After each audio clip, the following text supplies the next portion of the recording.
Hi everyone, this is Hippy Dippy. So I just want to let you guys know that this this is gonna be really interesting because of the fact that these '70s video games don't really have music. So we won't be getting music until like the '80s or something like that. Because Atari and arcade games don't really have music in their games, and if they did, they were short. Just take a look at my first video. I did the fucking Oregon Trail music and it was very short, and I just looped it for like weeks, the whole entire fucking time I was explaining it. Excuse me. So we're gonna be talking about combat and Space Invaders. I know Space Invaders, never played Combat. So Combat was originally released on 1977. Developer was Atari, and it's a shoot 'em up apparently. Anyone buying one of the similar Atari VCS gaming. I thought I was gonna say VCR.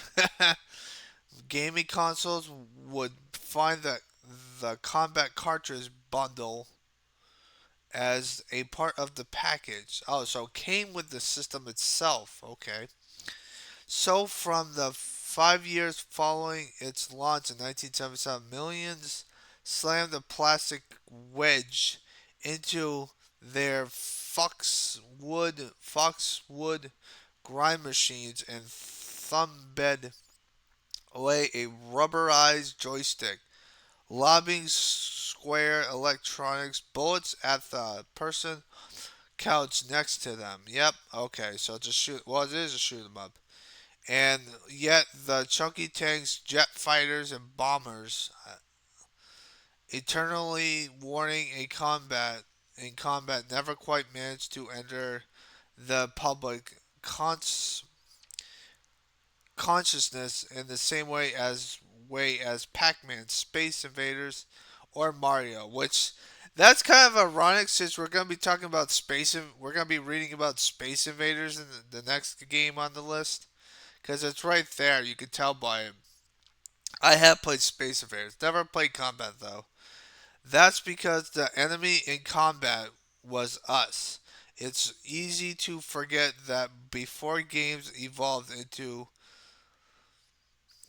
approximately, I think it is, single person experience, they were more usually player versus player contests. Oh, really? I didn't know that. Combat is an early vital example of a multiplayer shooter. Okay, so it's like 1v1. It's like kind of like Boot Heroes, except for it's more modern day in the 1970s, I believe, instead of Western style. Atari claimed that Combat was able to deliver 27 different games, but back then the additional of a dramatic or different. Oh, it says difference. Different games back in the traditional of the dramatic cloud barrier or different kind of bullets. Yeah, there's birds out here. Was considered dramatic enough to earn another tick on the back of the box. Okay, so that has 27 different games on it, but how many games were pretty much the same as every other game on the box itself? That's what I'm questioning. There are really only a couple different ways to play with tanks or with planes. The most game changing variation adds bullets that ricochet. The tank pong favors. Alright, I gotta scroll down. The tank. Alright, where are we? Where are we? Oh shit!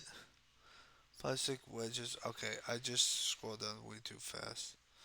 Where's combat earlier? Space Invaders. Okay. The tank pong flavor transform volleys into trigger magnets contests, making a connect bank shot mandatory to score a hit. So pretty much you have to ricochet your bullets into ricochet them off of walls and stuff, and that I think that's really good. See how many trick shots you can get, unlike quick scoping in Call of Duty. Game played itself is simple. Opponents tilt joysticks to jockey for position, aim and fire, hit, score, point, and put the enemies in the deliber- deliberating mandatory man mandatory man. I can't freaking say words. God damn it! Momentary tailspin. Okay. The formula isn't all that different from the kill spawn and repeat of the contemporary first person shooter. Okay. Oh, it's a first person shooter. That's bullshit because I thought the first ever first person shooter was Wolfenstein, I believe. Wolfenstein 3D, which is probably in this book. The end result was the same in 2007 in 1977 as it is today. Yeah, bullshit. When players are eventually matched in competitive competition. Okay, it's competition. I was saying it wrong. Gets heated. The graphics and sound fade into the background. It's just you against them. Okay, never play it. I probably won't play it ever again because I think it's fucking stupid. So now we got Space Invaders. I have played Space Invaders. It was a very long time ago. It's a very good game. Made in 1978. It's an arcade game, and they did make some Space Invaders was on consoles with those fucking remakes of arcade games for the PlayStation 2. That's why I know about Space Invaders. It's a shoot 'em up. Everyone knows Space Invaders, which we just mentioned it in the freaking combat one, which is kind of interesting. Almost everybody's played it too. Yeah, struggling wave after deadening wave of planet Earth's last imaginative attackers, firing at endless wobbling drones who track and forth. This game's an arcade game, so I know that it doesn't have an ending. So yeah, getting ever closer until mankind is reduced to a single turret scuffering around the bottom of the screen, taking its last few careful pot shots from behind the slowly disintegrating shield. Yeah, you do have a shield. I'm going to scroll down so I know where the hell. If Pac Man is about memory and Donkey Kong is all about story, then Space Invaders is fascinated with Panic the unshakable twitchness. Okay, that picks up as the last invader evades your frantic shots as the speed increases and the nasty little deep space squids get lower and lower until you're within touching distance of their mandibles. Yes, because once you have one last spader, it's only like it's only it goes really fast and it's really fucking hard to hit. The game controls are simple to put it to point to the point of being invisible, and the objective is so direct that Space Invaders couldn't help but be a classic. It was so successful in Japan that the Ministry of France Finance was forced to mint of the 100 yen coins. The arcade machine are eighth in such staggering quantities. So the guy made so much. The guy made so. The people played it so much that he had to make more fucking 100 yen coins in Japan. That's fucking dope, man. That's messed up. That said, Space Invaders does have a few sub subtleties in store, from the passing UFO that can give you a much needed point boost, particularly if you're using one of the handful of well used methods to predict its arrival, to the matter of locating the best places to aim and fire as you keep ahead of the descending horde.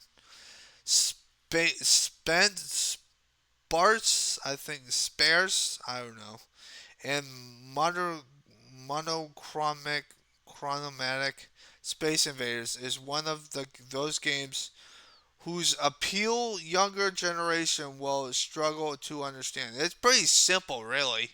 Like I played Space Invaders, it was kind of simple. Although for some reason I always got my ass kicked when I played it, because I'm always reckless abandon when it comes. I'm not patient. I will go in guns a blazing. At the time of release, however, was nothing less than a full-blown phenomenon. Clones such as Galaga, know that game, would go on to break bold new ground of their own, but without Tito's humble mega hit, video game history would most probably be unrecognizable territory. That's really interesting. I didn't know that there's so much. I didn't know that people freaking in Japan bought used this played this game, because this game is technically from the arcades. Yeah, it's technically from the arcades. I have played Space Invaders on a home console, so there's that. And combat, I've never played combat, so I can't really give my 2 cents of combat. But we're on 1978, so hopefully we can go to the 1980s at some point so I can play some music. Because I know that arcade games in this day and age, or Atari games, didn't really have that much stuff to do it. So what's the next game that we're playing? Adventure and Asteroids. The funny thing about these two games, actually no, I'll save it when I talk about it. So the next game is Adventure and Asteroids. So we're almost to the 1980s. I know Super Mario Bros. Came out in 1985, so that's when we'll be playing some more music. But next up is Asteroids and Adventures. So I hope you guys have a nice positive day, and always stay positive. I also do apologize for the noise. I'm right next to a freaking train, so yeah. Also, the fact that once I know there's music, I will be playing the music in the video game, so that way it's not just me talking. So it might be a little more better. But next up is Adventure and Asteroids, which I'm gonna be frank with you. I played both of these games, which is kind of scary actually. So I hope you guys have a nice positive night, and always stay positive.